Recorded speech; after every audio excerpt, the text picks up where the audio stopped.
വിവാദങ്ങൾക്കിടെ ഈ secretariat employees അസോസിയേഷന്റെ കെട്ടിട ഉദ്ഘാടനം നടക്കുകയാണ്. അതിന്റെ പാട്ടുകളും ഫ്ലക്സുകളും ഒക്കെ കഴിഞ്ഞ ദിവസം നമ്മൾ കണ്ടു. ഈ വേദിയിൽ പിണറായിയെ സ്തുതിച്ചുകൊണ്ടുള്ള ആ ഗാനം ഇന്ന് ആലപിക്കുമല്ലേ പ്രസാദ്? 12 മണിക്ക് സെൻട്രൽ സ്റ്റേഡിയത്തിലാണ് വെങ്കി പരിപാടി. എന്തായിരിക്കും ആ പാട്ട്? ഇന്ന് എന്തായാലും ഉണ്ടാവുമല്ലോ അല്ലേ?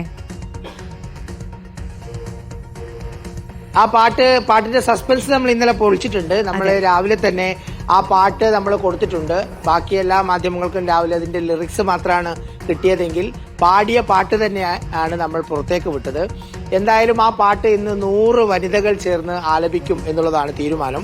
ഇനിയിപ്പോൾ അതിലെന്തെങ്കിലും മാറ്റം ഉണ്ടാകുമോ എന്ന കാര്യം അറിയില്ല. കാരണം ഈ സംഘടനയുടെ ഈ പരിപാടി തുടക്കം മുതൽ തന്നെ വിവാദമായിരുന്നു. കാരണം മിനിഞ്ഞാന്നാണ് സെക്രട്ടേറിയറ്റിന് മുന്നിൽ ഒരു കൂറ്റൻ ഫ്ലക്സ് കൊണ്ടുവച്ചത് മുഖ്യമന്ത്രിയുടെ വലിയ കട്ടൗട്ടോടുകൂടി. റിപ്പോർട്ടറാണ് അതിന്റെ വാർത്ത ആദ്യം പുറത്തു കൊണ്ടുവന്നത്. വാർത്ത പുറത്തു കൊണ്ടുവന്ന് വെറും 2 മണിക്കൂറിനുള്ളിൽ മുഖ്യമന്ത്രിയുടെ പടമടക്കം അത് പൂർണ്ണമായി അവിടുന്ന് നീക്കം ചെയ്യേണ്ടി വന്നു. അതിന്റെ പിന്നീടുണ്ടായ പൊല്ലാപ്പുകൾ നമ്മൾ കണ്ടു. അതിൽ ഹൈക്കോടതി ഇടപെട്ടു. ഇന്നലെ അതിരൂക്ഷമായ വിമർശനമാണ് ഹൈക്കോടതിയുടെ ഭാഗത്തുനിന്നുണ്ടായത്. മാത്രമല്ല ഇന്നലെ അസോസിയേഷൻ ഭാരവാഹികൾക്കെതിരെ കന്റോൺമെന്റ് പോലീസ് കേസെടുത്തു. 5010 രൂപ പിഴയടക്കാൻ വേണ്ടിയിട്ടുള്ള നിർദ്ദേശം കോർപ്പറേഷനിൽ നിന്ന് വന്നു. തുടങ്ങി ഒരുപാട് സംഭവങ്ങൾ അതിന്റെ ഭാഗമായി ഉണ്ടായി. ആ ഫ്ലക്സ് എന്ന് പറയുന്നത് ഇന്നത്തെ കെട്ടിട ഉദ്ഘാടനത്തിന്റെ ഫ്ലക്സ് ആയിരുന്നു.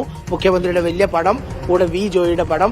അതിന്റെ കൂടെയാണ് ഈ വിവാദ ഗാനം കൂടി ഇന്നലെ രാവിലെ വന്നത്. അതോടുകൂടി സംഗതി ആകെ കൊഴുത്തു. ആ ഫ്ലക്സ് വെക്കേണ്ട ആവശ്യമേ ഉണ്ടായിരുന്നില്ല എന്നുള്ളതാണ്. അത്രമാത്രം പ്രചാരണം കിട്ടി മാധ്യമങ്ങളിലൂടെ. ഇന്ന് ഉച്ചക്ക് 12 മണിക്കാണ് തിരുവനന്തപുരം നഗരമധ്യത്തിൽ വാൻഡ്രോസ് ജംഗ്ഷനിലാണ് ഈ കെട്ടിടം. 1,60,00,000 രൂപയ്ക്കാണ് 4 സെന്റ് സ്ഥലം ഈ സംഘടന വാങ്ങിക്കുന്നത്. 80 ലക്ഷം രൂപയ്ക്കാണ് കെട്ടിടം പണിയുന്നത്. അങ്ങനെ ആകെ 2,40,00,000 രൂപയുടെ പരിപാടിയാണ് ഈ സംഘടന കെട്ടിടത്തിന്റെ ഭാഗമായി നടത്തുന്നത്. അതിന്റെ ഉദ്ഘാടനമാണ് ഇന്ന് സെൻട്രൽ സ്റ്റേഡിയത്തിൽ നടക്കുക. ഓക്കെ, അപ്പൊ അതാണ്. അപ്പൊ ഇന്ന് വീണ്ടും ആ പാട്ട് കേൾക്കാം. വെങ്കിക്ക് ആ പാട്ട് ഇഷ്ടപ്പെട്ടോ? പിണറായിയെ സ്തുതിച്ചുകൊണ്ടുള്ള പാട്ട് കുഴപ്പമില്ല തോന്നി. കുഴപ്പമില്ല അല്ലേ?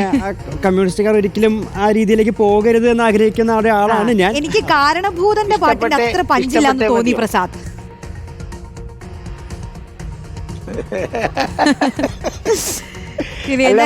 പക്ഷെ ഫിനിക്സ് പക്ഷി എന്നൊക്കെയുള്ള വാക്കുണ്ട്. അതെ, വാക്കുകൾക്ക് ഒട്ടും കുറവില്ല. എന്തായാലും ഈ പത്തനംതിട്ടയിലെ അത് മുഖ്യമന്ത്രിക്ക് ഇഷ്ടമായി കേട്ടോ. ഇഷ്ടമായി. അതെ അതെ, അദ്ദേഹം തള്ളി പറഞ്ഞിട്ടില്ല. ഇന്നലെ വാർത്താ സമ്മേളനത്തിൽ നമ്മൾ ചോദിച്ചല്ലോ. ശരി, അതെ. അതെ, മുഖ്യമന്ത്രി പറയുന്നത് നിങ്ങളെല്ലാവരും കൂടി നമ്മളെപ്പോഴും കുറ്റപ്പെടുത്തുകയല്ലേ, അതിന്റെ ഇടയ്ക്ക് എപ്പോഴെങ്കിലും ഒരു പുകഴ്ത്തൽ വന്നോട്ടെ, വലിയ കുഴപ്പമില്ല എന്നാണ് പുള്ളി തന്നെ പറഞ്ഞത്. അതെ അതെ.